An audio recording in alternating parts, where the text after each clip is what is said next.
요한계시록 21장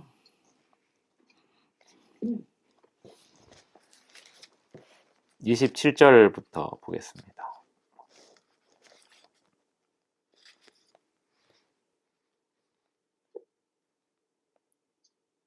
오늘 말씀의 제목은 음행과 거짓말입니다. 요한계시록 21장 27절 무엇이든지 속된 것이나 가증한 일 또는 거짓말하는 자는 결코 그리로 들어가지 못하되 오직 어린 양의 생명책에 기록된 자들만 들어가리라. 여기에 보면 가증한 일 또는 거짓말하는 자는 하늘나라에 가지 못한다고 했습니다. 생명책에 기록된 자들이란 거짓말하는 자의 반대편에 있는 자들이겠죠. 그래서 생명책에 이름이 기록된 자들은 거짓말하지 않는 자들입니다. 요한계시록 14장에 보면 14만 4천 명에 대해서 이야기하는데 5절에 보면 그 입에 거짓말이 없고 흠이 없는 자들이더라. 같은 얘기죠. 하늘에 갈 사람들은 거짓말하지 않는다는 것입니다. 거짓말하는 자는 하늘에 들어가지 못한다는 거고 14만 4천의 특징이 거짓말이 그 입에 없는 사람들입니다. 거짓말은 10계명의 몇 번째 계명일까요?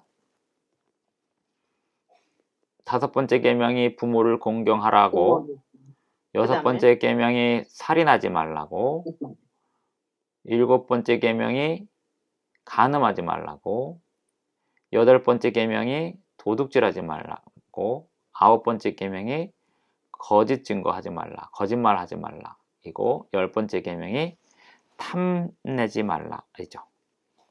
거짓말하지 말라는 거는 10계명에서는 9번째 계명이잖아요.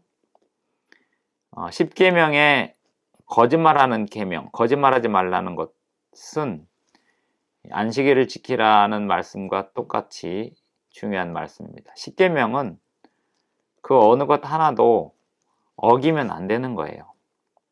우리는 10계명을 그 하나라도 어긴 것에 대하여 날마다 회개하고 살아야 됩니다. 오늘 우리는 거짓말과 음행은 몇 번째 계명일까요? 방금 전에 얘기했죠? 네, 7번째. 간음하지 말라가 음행에 관한 개념이죠. 계명입니다. 우리가 안식일을 기억하여 거룩히 지키라 하는 그 말씀과 함께 거짓말하지 말라, 음행하지 말라, 간음하지 말라 또는 음행하지 말라, 간음하지 말라가 음행에 관한 계명이니까요. 7번째 계명, 9번째 계명 그 모든 계명들을 다 지켜야 하늘에 가는 사람인 것입니다. 예수님을 믿고 구원을 얻은 사람들은 거짓말하지 않아요. 예수님 믿고 구원 얻은 사람들은 음행하지 않습니다. 예수님 믿고 구원을 받은 사람들은 우상 숭배하지 않고요. 예수님 믿고 구원을 받은 사람들은 안식일을 지키게 되어 있습니다.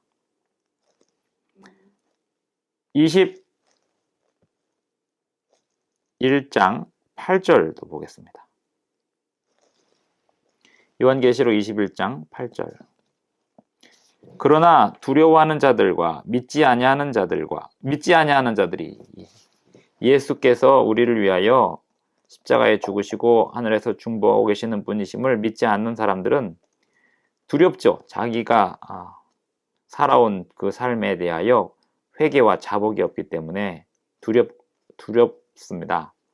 흉악한 자들, 두려워하는 자들과 믿지 아니하는 자들과 흉악한 자들. 그런 사람들이 어떤 사람들이냐면 살인자들. 살인자는 10계명에서 몇 번째 계명이죠? 살인하지 말라. 6번째 계명. 음행하는 자는 7번째. 점술가들과 우상숭배자들은 몇 번째 계명을 어기고 있어요? 10번. 점술가들과 우상숭배. 네, 우상을 번. 섬기지 마라. 2번째. 점술가들은 다른 신을 섬기는 거니까 미신 섬기고 첫 번째 계명과 2번째 계명. 그 다음에 또 나와요. 거짓말하는 모든 자들은 불과 유황으로 타는 못에 던져지리니 이것이 둘째 사망이라. 그러니까 우리가 계시록을 보면 십계명을 어기고도 하늘나라에 갈 수 있을 거라는 그런 착각은 버려야 돼요. 하나님을 믿는 사람들은 살인하면 안 되고, 간음하면 안 되고, 도둑질하면 안 되고, 거짓말하면 안 됩니다. 그런 사람들은 불과 유황으로 타는 못에 던져지게 되어 있고 둘째 사망에 처하게 됩니다. 거짓말하는 자는 하늘에 못 간다. 21장 8절. 21장 27절. 거짓말하는 자는 생명책에 기록된 자들이 아니다. 두 번이나 나오고 있어요. 근데 22장 15절에도 또 나와요. 요한계시록 21장 15절. 개들과, 그래서 개들은 어떤 사람들이냐면 빌립보서에 보면 다투기를 좋아하는 사람들이 개들입니다. 논쟁하기 좋아하고 따지기 좋아하는 사람들. 논쟁하고 따지고 다투기를 좋아하는 거는 왜 그러냐면 말싸움일 뿐 성품을 변화시키는 학문이 아니고 그냥 누가 더 똑똑하냐 자랑하는 거고 상대방을 비난하고 비판하기 위해서 성경을 이용하는 게 개들입니다. 점술가들, 음행하는 자들, 살인자들, 우상숭배자들, 그리고 거짓말을 좋아하고 지어내는 자는 다 성 밖에 있으리라. 예. 하나님을 믿는다고 하면서 거짓말로 사람들을 현혹하는 사람들은 하늘에 갈 거라고 생각을 하면 안 돼요. 거짓말하는 사람은 하늘에 못 간다고 지금 요한계시록 22장 15절, 21장 27절, 21장 8절에 계속해서 반복하고 있습니다. 그리고 21장 8절과 22장 15절에 음행하는 자들은 하늘나라 못 간다라고 이렇게 얘기하고 있어요. 그래서 음행과 거짓말은 우리가 잘 알아야 되는 거예요.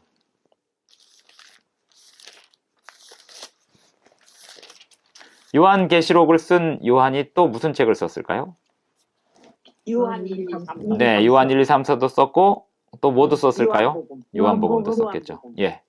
그러면 이제 요한계시록을 쓴 요한이 거짓말을 뭐라고 했는지, 거짓말이 뭔지 이야기를 했습니다. 뭐라고 얘기했나 보겠습니다. 요한일서 2장 4절 3절과 4절을 보겠습니다. 요한 1서요? 예, 요한일서 2장 3절. 우리가 그의 계명을 지키면 이로써 우리가 저를 아는 줄로 알 것이요 저를 아노라 하고 그의 계명을 지키지 아니하는 자는 거짓말하는 자요 진리가 그 속에 있지 아니하다. 예, 하나님을 안다고 하면서 계명을 지키지 않는 거가 거짓말하는 거예요. 그러니까 계명을 하나라도 지키지 않는 게 거짓말이에요. 이 계명은 전부 다 연결되어 있습니다. 우상 숭배하는 게 거짓말이고요. 우상 숭배하는 게 음행입니다. 계명은 하나하나가 다 연결이 되어 있어요. 간음이 뭐냐? 우상 숭배가 간음이에요. 거짓말이 뭐냐? 계명을 안 지키는 게 거짓말이에요. 계명은 10계명 중에 하나라도 안 지키면 그건 거짓말입니다. 하나님을 안다고 하면서 계명을 지키지 않으면 거짓말입니다. 그 계명이 뭐예요? 10계명이죠. 예. 10계명. 예. 그래서 거짓말, 살인, 음행, 우상숭배 이런 얘기를 하는 이유가 출애굽기에는 10계명이 쓰여 있지만 신약 성경에는 첫 번째 계명부터 10번째 계명까지 순서대로 나온 데가 없어요. 그러다 보니까 신약 성경은 10계명을 강조하지 않는 줄 아는데 여기 보면 계명을 지키지 않는 자는 계명을 지키지 않는 자는 거짓말하는 자라고 써 있고 거짓말을 하는 사람은 하늘나라에 못 간다라고 요한계시록에 21장과 22장에 3번이나 쓰여 있어요. 그리고 2번은 음행하는 자들. 음행이 곧 우상숭배고 우상숭배. 예. 우상숭배가 곧 거짓말이에요. 근데 목사님 우리가 예. 사람을 직접적으로 살인을 하진 않지만 네. 미워하는 것도 살인이라 그랬는데 예. 그래. 예. 많이 미워하고 사는데 그거는 어떻게 그러니까 매일매일 회개하고 회개해야. 그 미움을 해결해야죠. 하나님 안에서. 네, 그렇죠. 네. 예. 아이고 참. 예. 요한계시록 19장 19장 2절.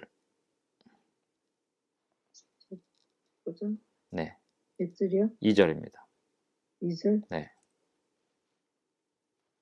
그의 심판은 참되고 의로운지라 음행으로 땅을 더럽게 한 큰 음녀를 심판하자 자기 종들의 피를 그 음녀의 손에 갚으셨도다. 예, 요한계시록을 이해하는 데 있어서 정말 중요한 게 뭐냐면 음행하는 음녀를 알아야 돼요. 근데 우리는 요한계시록을 공부할 때마다 뭐 음녀 하면 그냥 어디 뭐 나쁜 놈이 있는 줄 아는데요. 음행이 뭔지를 알아야 돼요. 음녀는요, 음행하는 자가 음녀예요. 예, 음녀가 하라는 대로 하는 자들이 음녀의 자녀들이고요. 그러니까는 이제 요한계시록에서 뭐 짐승은 나라고 음녀는 누구고 이렇게만 이해를 하면 나는 거기서 벗어나는 줄 아는데 음행이란 음녀가 하는 게 음행이에요. 음녀가 하는 게. 18장 9절 보겠습니다. 요한계시록 18장 9절. 그와 함께 음행하고 사치하면 땅의 왕들이 그가 불타는 연기를 보고 위하여 울고 가슴을 치며. 예, 여기 이 음녀가 하는 게 음행입니다. 그런데 이 음녀가 하는 이 음행,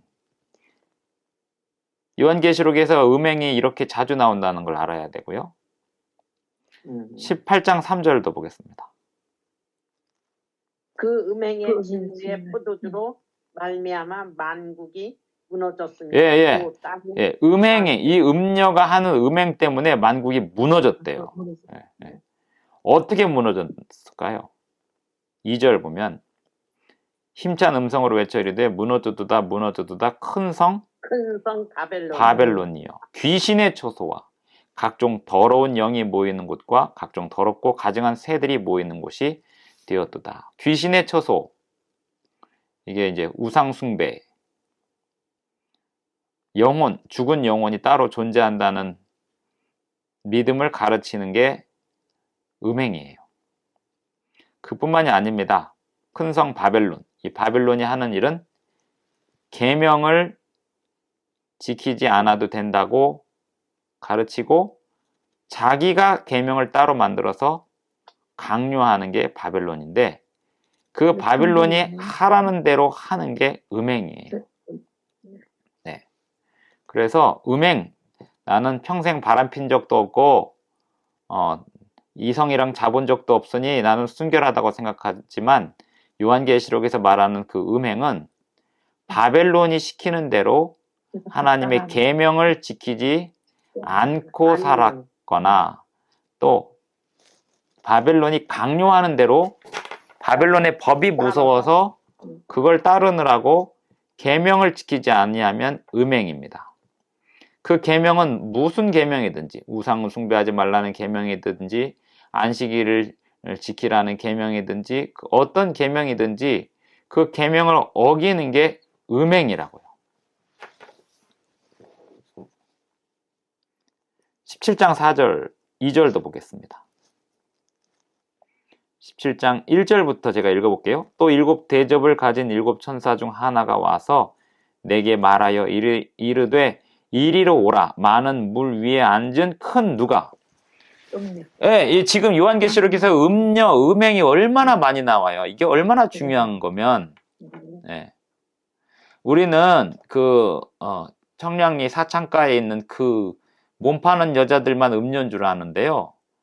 요한계시록이 말하는 지금 강력한 음행의 경고가 뭐냐면 계명을 어기라고 강요하고 유혹하는 바벨론에게 굴복하는 모든 사람들이 음행에 동참하는 거예요. 음녀의 딸들이 되는 겁니다. 그렇게 살면서 하나님을 안다고 생각하는 게 거짓말이고요. 그 거짓말하는 자들은 하늘나라에 못 간다고요. 그러니 이 문제를 하나님께 자복하고 회개하고 날마다 살아야 되는 거예요. 요한계시록 17장 2절에 보면 땅의 임금들도 그와 더불어 음행하였고, 왜 음행하냐면 그 강요에 의해서 음행하기도 하지만 교류, 무역, 또 교제, 친교 하다 보면 타협을 하게 됩니다. 안식일을 철저히 지키던 사람이 사람들과 어울리면서 안식일에 굳이 만나지 않아도 되는 만남을 가지며 타협을 하기 시작하면 성경은 그걸 간음하기 시작한다라고 얘기를 해요. 그래서 우리가요, 간음하다가 걸린 사람은 아주 못된 사람, 쓰레기 취급하는데 안식일을 제대로 안 지킨 사람은 많이 봐주거든요. 네. 하나님 보시기에는 간음하는 여자하고 안식일을 온전히 지키지 않는 사람하고 같은 거예요. 똑같이. 그래서 예수님이 이 세상에 오셨을 때 간음하던 여자들, 창녀들하고도 어울리는 게 아무런 문제가 안 되는 게, 안식일을 잘 지킨다고 하는 바리새인들이나, 사실은 그렇게 하면서 안식일을 안 지키는 바리새인들이나, 몸 팔던 여자, 또 간음하던 여자나 예수님 보시기에는 다 똑같은 죄인이에요. 그런데 그 몸 팔던 여자나 간음하던 여자는 차이점이 뭐였냐면, 예수님께 와서 자기 죄를 자복할 줄 아는 거고, 나는 저 여자처럼 간음하지도 않았고 저 사람처럼 도둑질하지도 않았습니다 라고 하면서 자신의 죄를 들여다보지 못하는 사람은 예수님과 교류할 수가 없는 거예요. 자기 죄를 자복하지 않는 사람은 예수님이 바로 옆에 있어도 품성이 변화될 수도 없고 용서함을 받을 수도 없고 하나님 자녀가 되지를 못합니다. 그런 상태를 성경은 거짓말하는 상태라고 이야기를 하는 거고요. 그래서 요한계시록 17장에 보면 땅의 임금들도 그와 더불어 뭐하였고? 음행하였고. 음행하였고. 17장 4절 보면 그 여자는 자줏빛과 붉은빛 옷을 입고 금과 보석과 진주로 꾸미고 손에 금잔을 가졌는데 가증한 물건과 그의 음행의 더러운 것들이 가득하더라. 이 음녀 바벨론은 다니엘서에 나오는 그 바벨론에서 금그릇을 가져다가 술 따라 마시다가 멸망하는 그 상태와 똑같은 모습을 보여주고 있습니다. 그 금그릇은 어디서 가져온 금그릇이었냐면 유다에게서 가져온 그릇이에요. 그러니까 유다에서 가져온 그릇은 성경에서 하나님의 백성들을 상징하는데, 하나님의 백성들에게 술이 담기면 그게 음행입니다. 술은 무엇을 의미하냐면 타협을 의미해요. 술은요, 포도주가 될 때 정확하게 어느 지점부터 술이다라고 말하기가 아주 어렵습니다.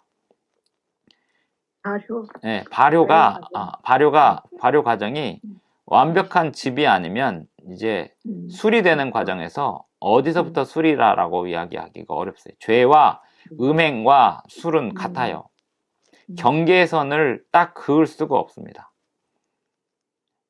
이왕에 조금이라도 술 기운이 조금이라도 비치기 시작하면 걔는 술이에요. 네. 네.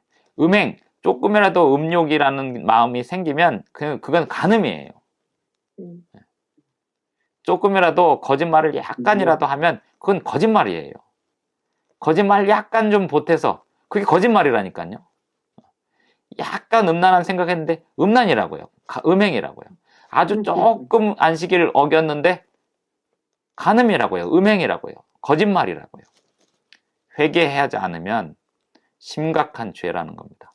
예수님을 믿는 사람들은 14만 4천은 그 입에 거짓말이 없고 그랬죠.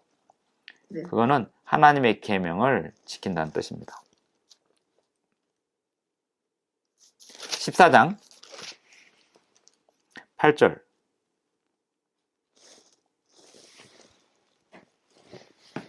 또 다른 천사고 둘째가 그 뒤를 따라 말하되 무너졌도다 무너졌도다 큰 성 바벨론이여 모든 나라를 그 음행으로 인하여 진노의 포도주로 먹이던 자로다 하더라. 한두 번 나오는 게 아니죠. 지금 계시록에 음행이. 그렇죠. 네, 음행. 엄청 많이 예. 음행이 많이 나오네요. 예. 왜 그러냐면 이 음행이라고 하는 게 얼마나 무섭냐면 음. 어디서부터 시작되는지를 알 수가 없는 게 음행입니다. 탐심과 음행이 비슷한 게 있어요. 도둑질은 저거를 만지는 순간부터 도둑질이 성립이 되겠죠. 남의 물건을. 근데 탐심은 딱 보는 순간부터 생겨요. 저걸 갖고 싶다라는 생각이 확 들어옵니다. 그럼 이미 벌어진 거예요. 예, 음행도 마찬가지입니다. 그런데요, 음행, 탐심과 더불어서 우상숭배, 안식일, 이 모든 게 약간이라도 타협하기 시작하면 바로 음행이에요. 그래서 요한계시록에서 음행을 계속해서 이야기하면서 이 바벨론이 하는 일이, 음녀가 하는 일이 짐승의 표를 강요하는 거가 안식일을 짓밟고 짐승의 표를 통해서 사탄의 백성임을 확인시키려고 하는 일을 음녀가, 바벨론이 할 거다. 그러니 조심해라. 이게 요한계시록에서 경고하는 거고, 요한계시록은 안식일을 기억하여 거룩히 지키라는 말은 없지만 음행하는 음녀를 조심해라는 얘기를 계속해서 반복합니다. 왜 그러죠? 음행이라는 것은 아주 살짝만 발을 담가도 음행이니까요. 그거와 더불어서 안식일도 아주 살짝만 어겨도 안식일을 어기는 게 시작이 되는 겁니다. 예수님이 그랬죠. 아버지의 온전하심 같이 너희도 온전하라. 하나님의 계명을 온전하게 지켜야 됩니다. 아멘. 요한계시록 2장을 보겠습니다. 온전히 지키라. 그 기준에 따라서 우리는 날마다 회개하는 거예요. 죄를. 요한계시록 2장 21절. 믿는 자는 성령이 교회들에게 하시는 말씀을 2장 21절. 2장 21절. 21절이요? 2장 21절. 네. 또 내가 그에게 회개할 기회를 주었으되. 예, 회개할 기회를 주었는데 무슨 죄를 회개를 안 해요? 음행. 예, 부하디라 교회에 보내는 기별인데, 음행을 회개하라는 게, 음행을 해결하는 게 요한계시록의 핵심 기별 중에 하나예요. 근데 이 음행이 뭐냐면 약간 타협하는 거예요. 약간 타협하는 거. 술하고 똑같다 그랬죠, 제가. 이 미국에 사는 사람들이 가장 어렸을 때, 10대 때 무서운 게 뭐냐면 마약, 약간 이제 시작을 하면 헤어나올 수 없는 길로 확 갑니다. 죄라고 하는 게 음행이에요. 그래서 요한계시록에서 말하는 이 음행은 결국 계명을 어기는 건데, 안식일 계명을 어기는 게 음행이고요. 우상 숭배하는 게 음행이고요. 거짓말하는 거, 그 모든 게 다 음행입니다.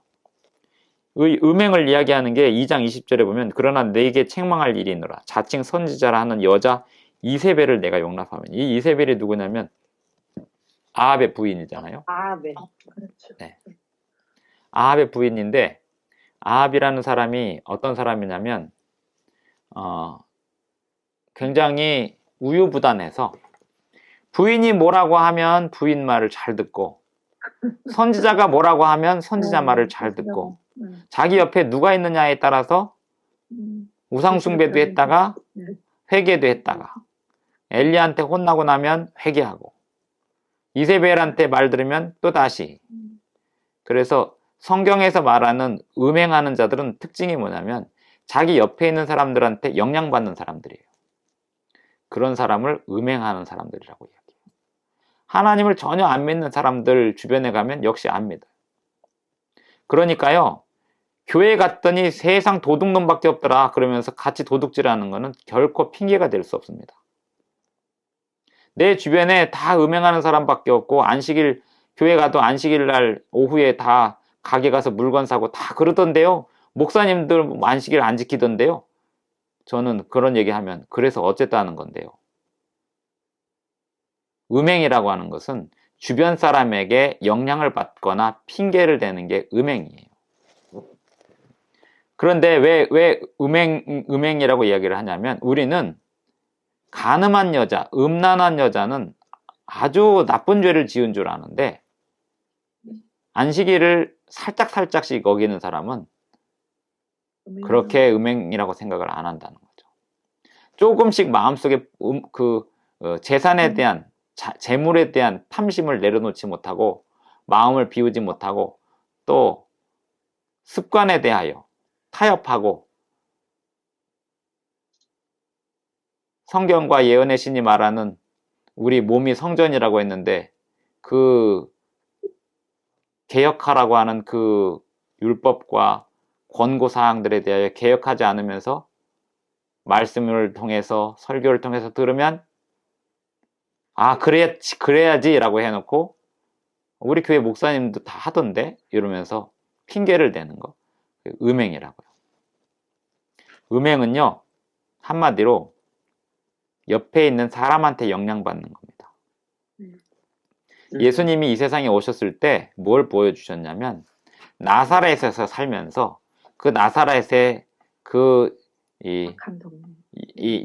흉악한 사람들에게 영향을 받지 않는 모습을 보여주셨고 요셉이 애굽에 가서 살면서 영향을 받지 않는 모본을 보여줬고 다니엘이 바벨론이라고 하는 곳에 가서 살면서 빛과 소금이 되고 영향을 받지 않는 모습을 보여준 겁니다. 그들이 한 특징이 뭐냐면 먹는 것부터 달랐어요. 예수님이 받으신 첫 번째 시험이 먹는 거였습니다. 다니엘이 바벨론에서 가서 첫 번째 결심한 게 먹는 문제였습니다. 요셉도 마찬가지일 거예요. 내 몸에 들어가는 먹는 것에 대한 문제를 해결해야 돼요. 옆에 사람들 다 먹던데 음행이라고요. 그렇게 이야기하는 건. 선량한 남녀가 결혼해서 직장에 다니다 보니까 직장에 있는 남자들이 다 술집 가갖고 술집 여자들하고 같이 회사 일을 의논하고 대화를 나누면서 어쩔 수 없이 나도 같이 그 모임에서 타협했다. 그런 걸 보고 음행이라고 한다고요.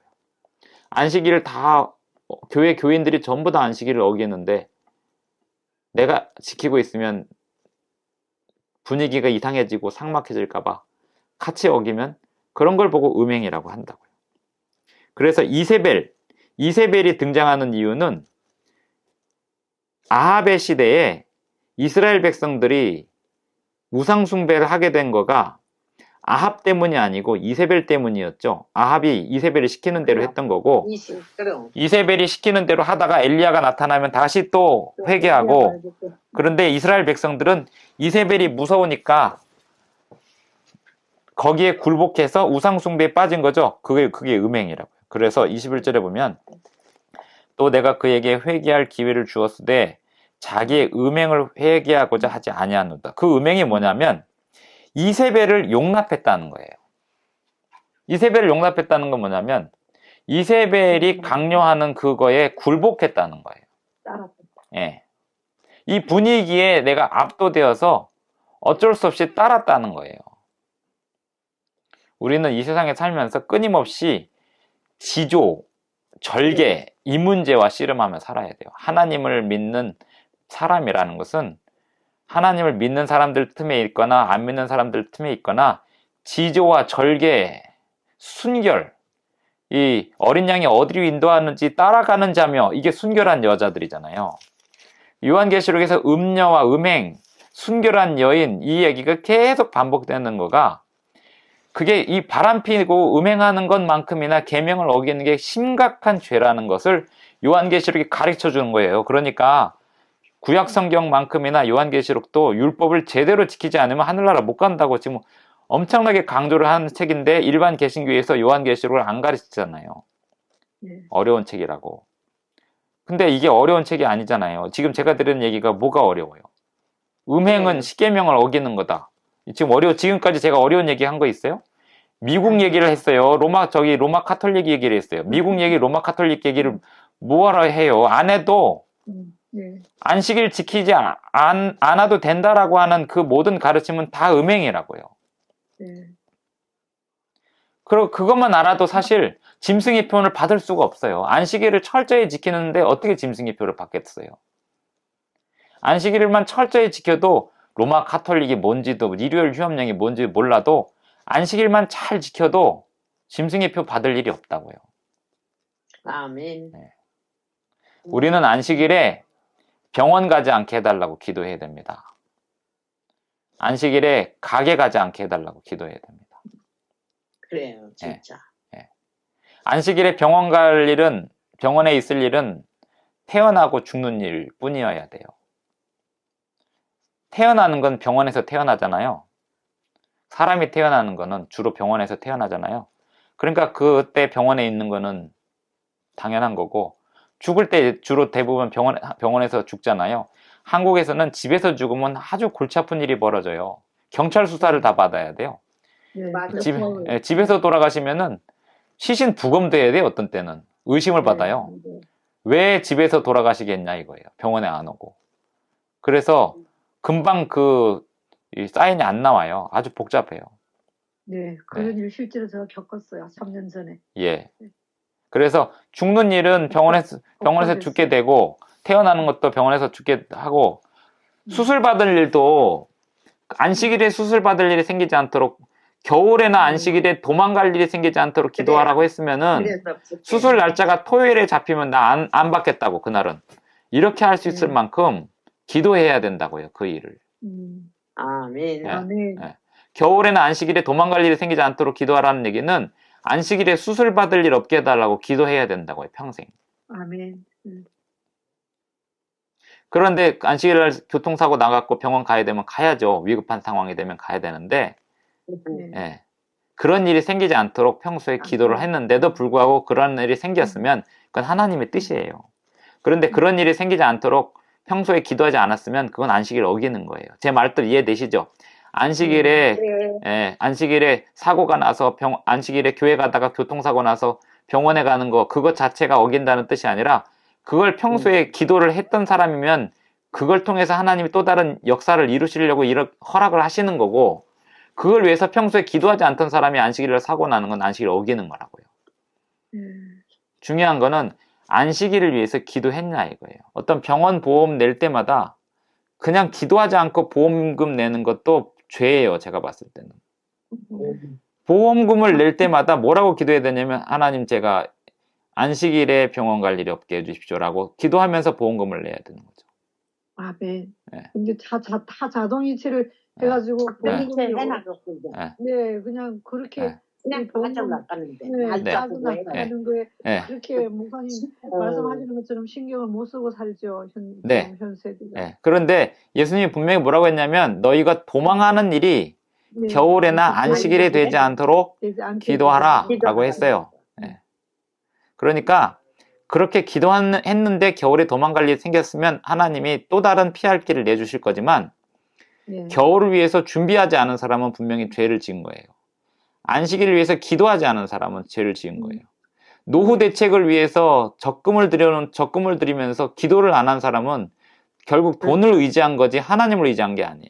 적금을 들이고 보험을 하는 것 좋아요. 그런데 왜 적금을 들이고 보험금은 내면서 기도는 안 하냐고요. 노후 대책을 위해서, 또 미래를 준비하기 위해서 왜 기도 적금은 안 하냐고요. 은행에 돈이 들어갈 때마다, 보험회사에 돈이 들어갈 때마다 기도가 먼저 해야 되는 거 아니에요? 네, 맞아요. 우리가 밥 먹기 전에 기도하는 게 있잖아요. 네. 우리가 자동차 보험금은 자동으로 나가는데 자동차 탈 때마다 기도를 해야 되죠. 네, 그렇죠. 네. 우리가 이 돈의 노예가 되지 않으려면 돈이 쓰이는 모든 곳을 밥 먹을 때 기도하듯이 하는 거예요. 마트 가서 물건 살 때도, 마트 가서 물건 살 때도 나에게 물건 파는 사람을 위해서 축복 기도하고 네. 해야 되는 겁니다. 근데 이 기도는요, 결국 하나님을 사랑하면, 하나님을 네. 사랑하면 기도가 끊임없이, 왜냐하면 내가 만나는 사람들에게 축복을 전해야 되니까. 네, 네. 아멘. 네. 음행은 사랑이 식으면 음행입니다. 바로. 사랑. 부부간의 사랑이 식으면요, 이 마음 먹고 이성이 유혹하고 하면 넘어가요. 하나님께 드리는 기도가 식으면 이 세상에서 그냥 자연스럽게 이루어지는 것처럼 보여요. 돈이 한 푼도 없는 사람은 날마다 기도하지 않으면 돈이 안 생기잖아요. 근데 돈이 있는 사람은 그냥 돈이 늘 있으니까 자동 이체되는데 그 자동으로 나가는 거가 그냥 안심이 되죠. 왜? 그거는 보험회사 믿는 거지 하나님 믿고 사는 거 아니잖아요. 우리는 지금 보험회사 믿고 살아요? 하나님 믿고 살아요? 어떤 사고가 나면요, 보험 들었어? 라고 물어보는데요, 그런 일이 있기 전에 평소에 기도하면서 살았어? 라고 물어보세요. 이제 네. 어떤 사고를 당했다 그러면 평소에 기도를 했어? 오늘 아침에 기도를 했어? 라고 물어보세요. 아, 오늘 아침에 내가 기도를 했는데도 불구하고 사고 났어. 아, 그러면 그 사고를 통해서 하나님이 뭔가 역사하실 게 있을 거야. 아멘. 마가복음에 보면, 오늘 여기까지 하면서 말을 마칠게요. 마가복음에 보면 몇 장 몇 절인가요? 마가복음 16장 16장 18절. 8절. 네.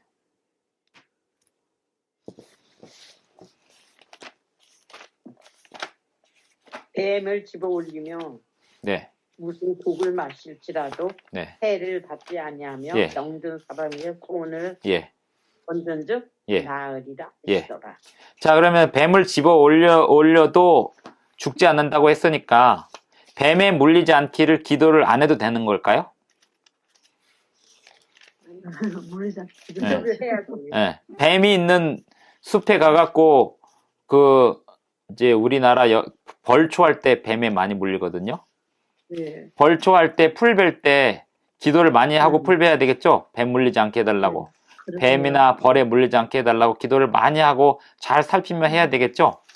네. 그런데도 불구하고 뱀이 물렸어요. 그러면 하나님께서 그 사고를 허락하신 데는 또 다른 의미가 있는 거라 이 말입니다. 네.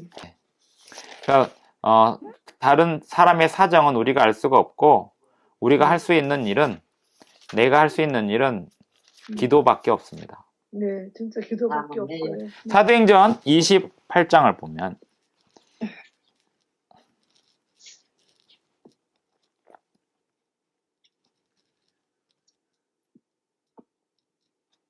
자, 사도행전 28장을 보기 전에 어디를부터 봐야 되냐면 27장 25절 보겠습니다. 27장 24절.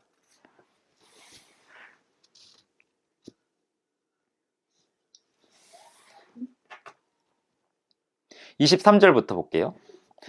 바울이 지금 지중해 바다에서 풍랑을 만나갖고 며칠을 헤매고 있는데 23절에 보면 내가 속한 바 곧 내가 섬기는 하나님의 사자가 어젯밤에 내 곁에 서서 말하되 바울아 두려워하지 말라. 내가 가이사 앞에 서야 하겠고 또 하나님께서 너와 함께 항해하는 자를 다 내게 주셨다.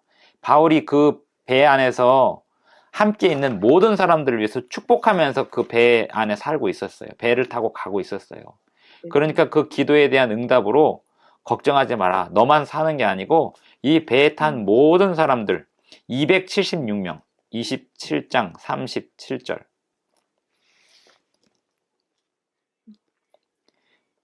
그러니까 이제 그 죄수들이 도망갈까봐 죽이자 그러니까 거기 백부장이 죽이지 말라고 바울도 살려야 되니까 다른 죄수들도 죽이지 말라고 다 했어요. 그래가지고 나중에 확인해 보니까 도망간 사람도 없고 전부 다 육지에 상륙을 했는데 27장 37절에 보면 배에 있는 우리의 수는 전부 276명이더라. 이게 뭐냐면 바울이 그 276명 같이 항해하는 모든 사람들, 자기를 지금 호송하는 군인들을 위해서 그리고 같이 타고 가는 죄수들을 위해서 그 배 안의 선원들을 위해서 바울은 그런 사람이었어요. 어디 버스를 타면, 지하철을 타면, 비행기를 타면 거기 같이 탄 모든 사람들을 위해서 축복하는 사람이었어요. 이렇게 기도하는 바울에게 어떤 일이 벌어지냐면 뱀이 물려버리죠. 사도행전 27장에 보면.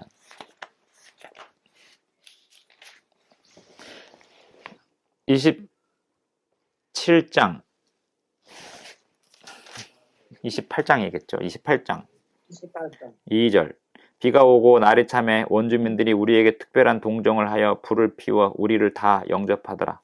지금 이제 기온이 좀 떨어져 있는 계절이라서 물에 젖었기 때문에 지금 이제 불을 떼 갖고 모든 사람들이 체온을 올려야 되는 상황에서 다 힘든데 바울이 지금 나이도 많고 그 죄수의 상태니까 뭔가 이렇게 쇠고랑도 있고 불편한 상황인데 이 나무의 널 조각에 의지해서 지금 다 빠져나왔고 3절에 보니까 거기 빠져 죽은 사람도 없고 다행히 도망친 사람도 없고 276명이 다 확인이 됐고 이런 상황에서 서로 이제 도우면서 바울이 부지런히 나무를 줍고 있었어요. 나무 한 묶음을 거두어 불에 넣었는데 그 나무에 있던 뱀이 바울의 손을 물고 있는 거예요. 이 독사가. 그래서 4절에 원주민들이 이 짐승이 그 손에 매달려 있음을 보고 서로 말하되 이 사람은 진짜 죄인이 맞다. 여기 풍랑 속에서는 살아남았는지 몰라도 이거 저주받아 갖고 뱀에게 물렸다. 그래가지고 이제 죽겠거니 하고 있는데 바울이 그 짐승을 불에 떨어버리고 조금도 상함이 없더라. 그들은 그가 붙든지 혹은 갑자기 쓰러져 죽을 줄 알았는데 아무리 오래 기다려도 전혀 이상이 없는 걸 보고 그 일로 말미암아 사람들이 바울을 아주 높게 보게 생각하고 그 섬에서 가장 높은 사람에게 데려갑니다. 뱀에 물렸는데도 죽지 않을 만큼 신비한 사람이니까. 그래가지고 8절에 보니까 보블리오의 부친이 열병과 이질에 걸려 누워있거늘 바울이 들어가서 할 줄 아는 게 뭐예요? 기도하는 거죠. 기도하고 그에게 안수하여 낫게 하매 이러므로 섬 가운데 다른 병든 사람들이 와서 고침을 받고 후한 예로 우리를 대접하고 떠날 때 우리 쓸 것을 배에 실었더라. 그 뱀에 물린 사건으로 인해서 아주 빠른 속도로 그 마을에 바울의 기도 복음 사역이 전파되게 돼요. 기도하고 나갔는데도 사고를 당했다. 기회가 온 거죠. 기도하지 않고 살다가 사고를 당했다. 기도하지 않은 데서부터 죄가 시작된 거예요. 안식일에 급한 일이 생겼다. 그래서 어겼다. 어쩔 수 없는 거 아니에요? 라고 물어보는데 안식일에서 기도하지 않은 것부터가 죄예요. 겨울에나 안식일에 되지 않도록 기도하라. 도망가는 일이. 그러니까 앞에 있는 처음에 음행과 거짓말로 시작해갖고 마지막에 있는 거를 요약을 하면 안식일을 위해서 기도하지 않는 사람은 음행하는 사람이랑 같은 거예요. 계명을 어기는 거니까. 계명을 어길 일을 방치하는 거니까. 그럼 언젠가 계명 어길 일이 생겨요. 그럼 어기면 어쩔 수 없이 어기면 기도하지 않은 죄예요. 그래서 사무엘이 기도하기를 쉬는 죄를 범하지 않겠다고. 기도하겠습니다.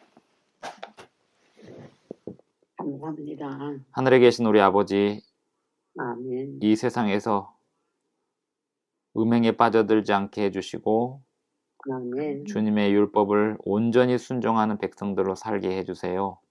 아멘. 예수님의 이름으로 기도합니다. 아멘. 감사합니다. 감사합니다, 목사님. 감사합니다. 정말 아니. 감사합니다, 목사님. 고맙습니다, 집사님. 말씀 잘